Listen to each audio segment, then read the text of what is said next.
Subscribe કરો only ઓફિસરને, બાજુના બેલ આઇકોનને દબાવો જેથી હરેક વિડીયોની નોટિફિકેશન તમને તમારા મોબાઈલ પર મળી રહે।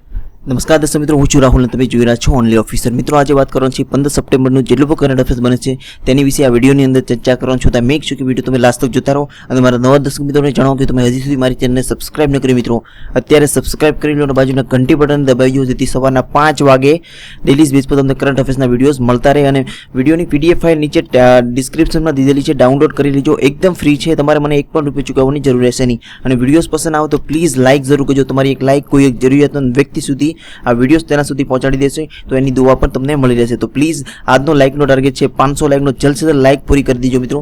તો આજનો વિડીયો સ્ટાર્ટ કરીએ। તો વિડીયો સ્ટાર્ટ કરીએ તો સૌથી પહેલો પ્રશ્ન આવે છે કે તાજેતરમાં પ્રધાનમંત્રી નરેન્દ્ર મોદીનો કેટલામો જન્મદિવસ ઉજવવાનો છે મિત્રો? તો 68મો જન્મદિવસ ઉજવવાનો છે તાજેતરમાં પ્રધાનમંત્રી આપણા નરેન્દ્ર મોદીનો। હવે પ્રધાનમંત્રી નરેન્દ્ર મોદી છે તો તમે ટીવી સ્ક્રીન ઉપર જોઈ રહ્યા છો, આ છે ભારતના પ્રધાનમંત્રી નરેન્દ્ર મોદી। હવે પ્રધાનમંત્રી છે મિત્રો તો કેટલામા નંબરના પ્રધાનમંત્રી છે મિત્રો? તો 14મા નંબરના પ્રધાનમંત્રી છે। ત્યારબાદ મિત્રો પ્રશ્ન બને કે આ જે 14મા નંબરના પ્રધાનમંત્રી બનેલા છે તો એ કઈ જગ્યાની લોકસભાની ચૂંટણી લડીને પ્રધાનમંત્રી બન્યા હતા? તો વારાણસીમાંથી જે ઉત્તર પ્રદેશમાં આવેલું છે ત્યાંથી ચૂંટણી લડીને 2014માં પ્રધાનમંત્રી બન્યા હતા મિત્રો। તો આ ફેક્ટ જરૂર યાદ રાખજો। ત્યારબાદ મિત્રો જે પ્રધાનમંત્રી છે મિત્રો, પ્રધાનમંત્રી નરેન્દ્ર મોદીનું જન્મ સ્થળ કયું છે પૂછી શકે તો વડનગર પ્રધાનમંત્રી નરેન્દ્ર મોદીનું જન્મસ્થળ છે। વડનગર કઈ જગ્યા છે તો મહેસાણામાં આવેલું છે મિત્રો। તો આ વસ્તુ જરૂર યાદ રાખજો, ફેક્ટ જેટલા પણ મેં જણાવેલા છે।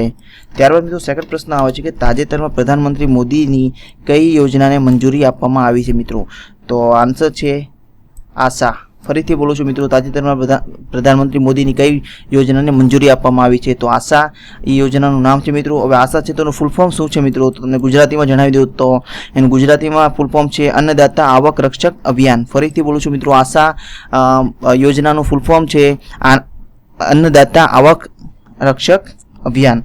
આ યોજનાનો મુખ્ય હેતુ ખેડૂતોની આવકનું રક્ષણ કરવાનો છે, જે પ્રધાનમંત્રી મોદી દ્વારા આ યોજનાને મંજૂરી આપવાની આવી છે મિત્રો।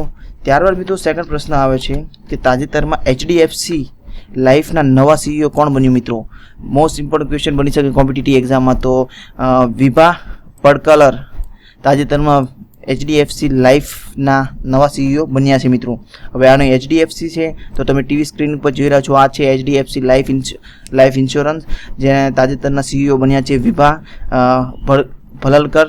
હવે HDFC લાઈફ ઇન્સ્યોરન્સ છે તો તેનું સ્લોગન શું છે મિત્રો? ઘણીવાર સ્લોગન પૂછાઈ શકે તો HDFC લાઈફ ઇન્સ્યોરન્સનું સ્લોગન છે મિત્રો સર ઉઠા કે જીવો। ફરીથી બોલું છું મિત્રો, HDFC લાઈફનું સ્લોગન શું છે તો સર ઉઠા કે જીવો। હવે આની HDFC લાઈફ ઇન્સ્યોરન્સની સ્થાપના ક્યારે થઈ? તો 2000ના રોજ HDFC લાઈફ ઇન્સ્યોરન્સની સ્થાપના કરવામાં આવી છે। તો આ પ્રશ્નમાંથી તમને એટલું વસ્તુ આઈડિયા હોવી જોઈએ મિત્રો। ત્યારબાદ મિત્રો સેકન્ડ પ્રશ્ન આવે છે કે તાજેતરમાં ઝુલન ગોસ્વામી આંતરરાષ્ટ્રીય ક્રિકેટમાં કેટલી વિકેટ લીધી છે મિત્રો?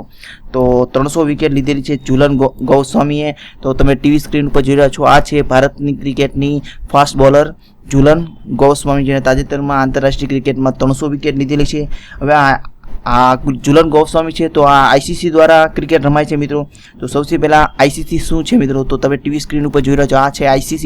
હવે ICC છે તો ICCનું ફૂલ ફોર્મ શું છે મિત્રો? કોમ્પિટિટિવ એક્ઝામમાં પૂછી શકે તો ICCનું ફૂલ ફોર્મ છે ઇન્ટરનેશનલ ક્રિકેટ કાઉન્સિલ। ફરીથી બોલું છું મિત્રો, ICCનું ફૂલ ફોર્મ શું છે તો ઇન્ટરનેશનલ ક્રિકેટ કાઉન્સિલ। ત્યારબાદ મિત્રો ICCની સ્થાપના ક્યારે થયેલી મિત્રો? તો 15 જૂન 1909ના રોજ ICCની સ્થાપના થયેલી મિત્રો। ત્યારબાદ મિત્રો હેડક્વાર્ટર કઈ જગ્યાએ છે મિત્રો? તો દુબઈમાં તેનું હેડક્વાર્ટર છે મિત્રો।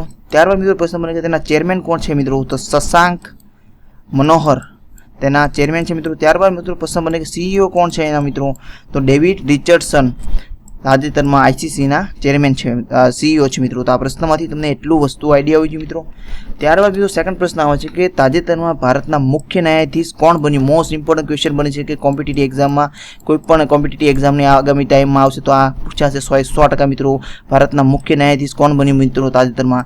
તો જસ્ટિસ રંજન ગોગોઈ તાજેતરમાં મુખ્ય ન્યાયાધીશ બનેલા છે ભારતના।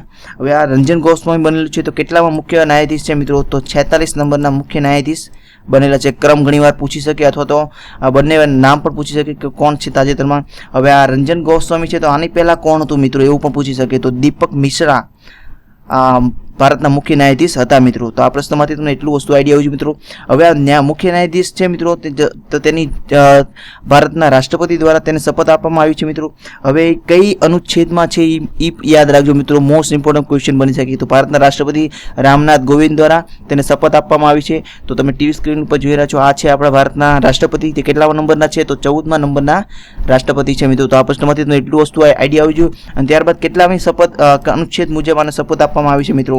તો 124 અને બીજા ભાગમાં તેને ધ્યાનમાં રાખીને આ અનુચ્છેદ ધ્યાનમાં રાખજો. આના શપથ આપવા માટે કયા અનુચ્છેદનો ઉપયોગ થાય છે? તો અનુચ્છેદ 124 ના બીજા ભાગમાં આ અનુચ્છેદનો ઉપયોગ થાય છે. અને આ મુખ્ય ન્યાયાધીશનો હોદ્દો ભારતમાં સૌથી મોટો હોદ્દો તરીકે ઓળખાય છે મિત્રો. તો આ પ્રશ્નમાંથી તમને એટલું વસ્તુ આઈડિયા આવી જોઈએ મિત્રો.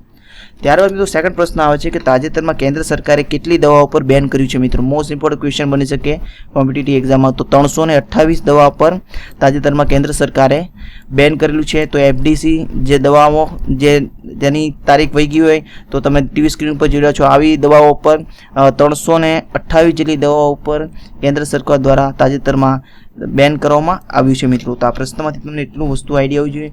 ત્યારબાદ મિત્રો સેકન્ડ પ્રશ્ન આવે છે કે તાજેતરમાં બિહારના નવા રાજ્યપાલ કોણ બન્યું મિત્રો?